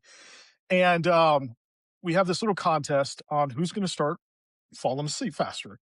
And, we've been talking a lot of crap if there's a video we made. And obviously, it's all fun and games. But Aaron Jane, if you watch the video, if you go down on my Instagram and you see like the post conference, we called it like a post fight thing, and you see us just talking shit to each other. And the things that these guys said, I mean, that's just a few seconds. They sent me like 5 minutes of the shit that I had to cut to make this video. Yeah. I'm at my desk watching this stuff, and I'm dying. I am just dying because I mean, I'm someone, dude. I'm part military. We don't take shit offensive. We know it's all Yeah. fun and games. You know what I mean? Yeah. And dude, I'm just dying. Like, and I cut out the best pieces and put them in that video. And like with Erin Jane, she goes, "Do you ever shut the fuck up?" Dude, I almost fell on the ground dying. I That's almost, awesome. because it's just so much like, and that's what we're trying to do, just trying to make it fun, but raise some money for charity. The charity we're raising does an amazing work in the law enforcement community. What blows my mind, and I didn't know this because I'm not in the city law enforcement part, I'm more in the federal, and they have different benefits and different things. But do you know in the city that if I was a cop in the city and I got shot and killed, yeah, there's insurance that my partner, spouse, or whatever gets, but that takes time. That takes a week, 2 weeks, and sometimes more than a paycheck or more than two paychecks to get. So then what is that person's going to do? What that family member is going to do to pay the bills, provide for the family? This charity cuts checks within 24 hours to the Nice. significant other to get groceries, pay bills, to, get through all that, figure out what's going to happen until the other insurance company money comes in. And dude, if there's a partner that got shot and killed in line of duty, thinking about how they're going to pay the bills is the least thing on their mind right now. Their Right. mind is just that grieving, just that how we're going to do this. And then as time goes on, they're going to be like, oh crap, he was the only one working. What are we going to do? So this charity comes in and cuts them a check. So that's one of the charities. That's the charity we're going to be donating money to, as well as helping the Thin Line Rock Station, because this is all these guys do all this amazing work, and the only money they really get is the commercials and then the merch that they sell. You know what I mean? And Mhm. so you go on to alphareadyco.com, you can buy a coffee cup mug. All the profits go to the radio station and help them out. But guys, check out the Thin Line Rock Station. Check out my station, Erin Jane's show. She does a great show.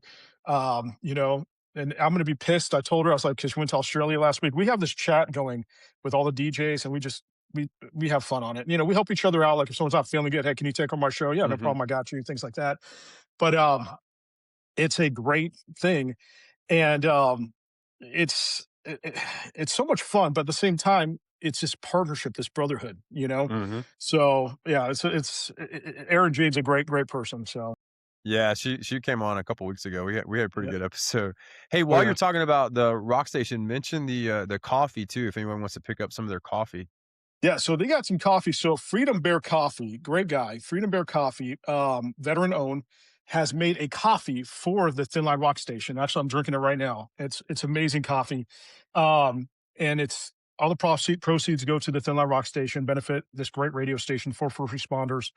And, yeah, I mean, his coffee, I don't have to buy coffee anymore at a grocery store because I love helping veteran-owned businesses, and Yeah. his coffee is just delicious. I've had, like, 3 cups already today of it, just delicious coffee. So, check yourselves out, freedombearcoffee.com, and buy yourself a pound of the Thin Line Rock Station coffee. It helps the charity, it helps the radio station, and you get some great coffee, and helps a veteran-owned business, so That's what it's all about, man. oh, yeah. Well, as we're kinda wrapping up, man, tell us about Operation Alpha Ready. I'm rocking the shirt, you're rocking the shirt. Kinda tell us about that. Let our viewers know. Operation Alpha. So I came up with an idea last year to make Alphaready Co., which is a clothing store, to help charities. So if you go on alphareadyco.com, that's alphareadyco.com, there's about different charities there that reached out to me and say, hey, can you make us merch? Yeah, no problem. And then I have my own normal clothes that I made, like you're wearing right now. When you buy a piece of that charity merch, that charity gets 50% of the profits. You're getting a great merch, you're benefiting a charity, and then they get 50% of the profits. And then the Thin Line Rock Station reached out to me and said, hey, can you make our shop? And I'm like, no problem. So I have now the Thin Line Rock Station shop. And anytime you buy anything from that, the profits go to that. And someone asked me, they're like, wait a minute, you're donating all these profits. Are you making anything? I'm like, no, that's not what I built this for. I didn't build this for this. And I'll be straight up honest with you, man. Just like any startup company, you'll have a few sales once a week, and then all of a sudden you'll have a sale every day, and then you'll have no sales for a week. It varies. You know what I mean? But one thing I love is just cutting checks to these charities and helping people. And I didn't make this to benefit myself in any way. I made this to help these charities, buy some merch, and help the radio station and all this stuff. And it's fun. I love the creativity of this clothing store because it helps me with my PTSD. Yeah. So building like I have shoes on there that I made DJs. Like I have DJ shoes, And I use my creative art skills to make these shoes, and it's therapy. It really is. It's so much Nice. fun. It's therapy. But Outbreak, so then when they reached out to me, say, "Hey, do you want to be on a radio show?" I was like, "Well, I need to, I need to make a name. I need to have like a theme, like every Mhm, radio show has like a logo." So I put Operation Alpha Ready. And Alpha Ready pretty much means is when you're in the military, you're the first one to enter a door. You know what I mean? You're on the radio, you're like Alpha 1, Alpha 2, Alpha Ready, breach. Alpha Ready also means to me is you want to be ready in life. You want to be physically ready, you want to be mentally ready. Anything that life throws at you, because it's life, it will mhm, throw every curveball you can. And if you're not ready for something, you just, it could destroy you. And so you want to be ready in every way. That's why I talk about mental health. I talk about physical health.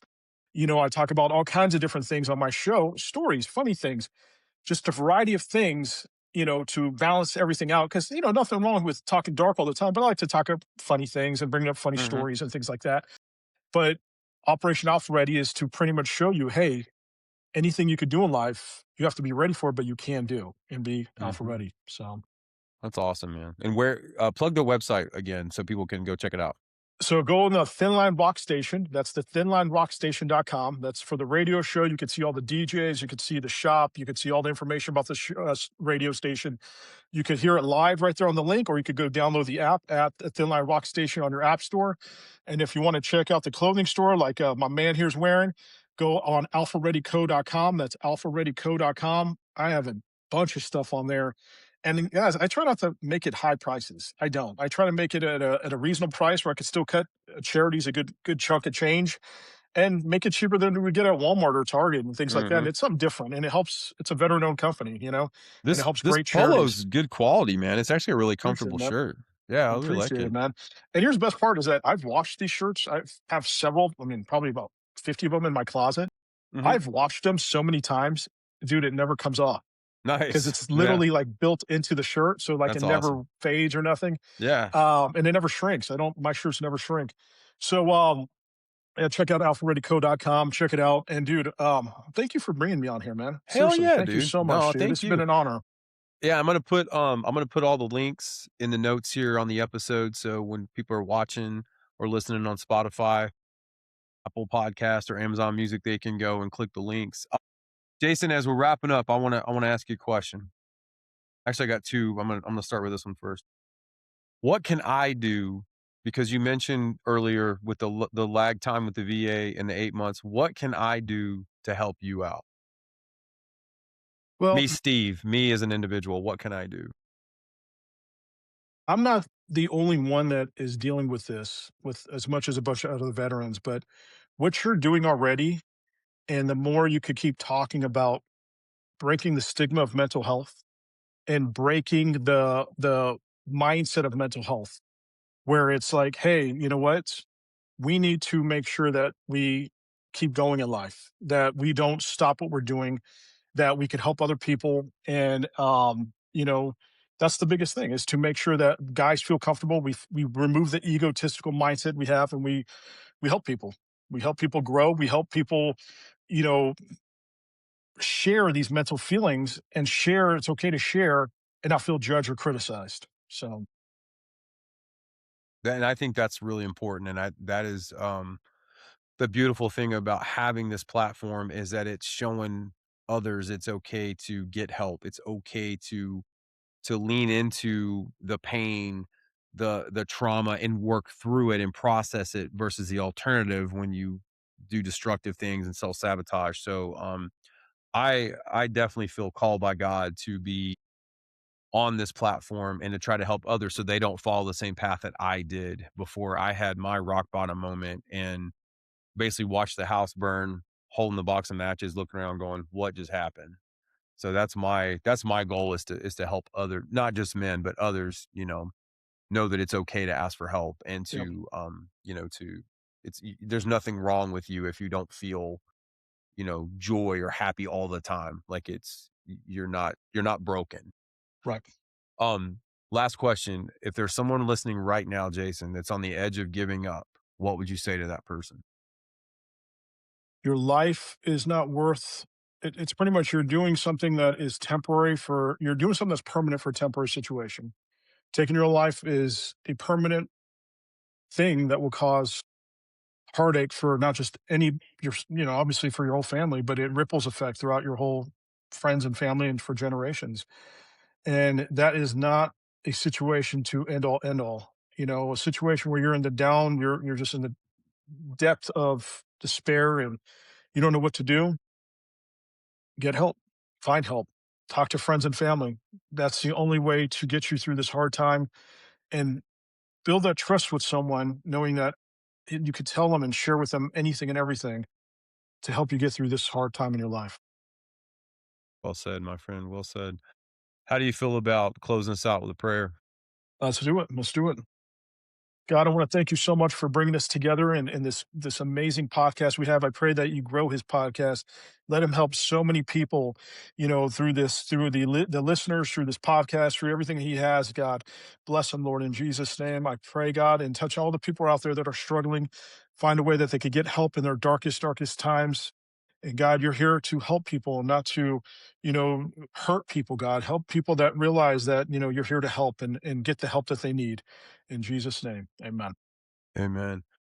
Thanks for checking out the Peace, Power, and Purpose podcast. Please share this episode and let's raise awareness for men's mental health and also the gospel of Jesus Christ. Be sure to click the bell and subscribe to the channel. I drop new episodes every Wednesday and every Thursday. Jason, this has been an incredible episode. Thank you so much for Appreciate it, coming man. on here and sharing your story, man. Thank you, brother. Thank you so much We for this opportunity. Yes, sir. We're going to stay in touch, and I'm going to do all I can to help Operation Alpha Ready. And if there's anything I can do on my end, man, I'm here. I'm ready to work, and let's go. I'll do it, Let's man. go. I So appreciate it, brother. Thank you, man. awesome. God bless you, man. Thank you God so much bless for you your too, brother. time. All right, Thank you, brother. man. Take care. Thank you.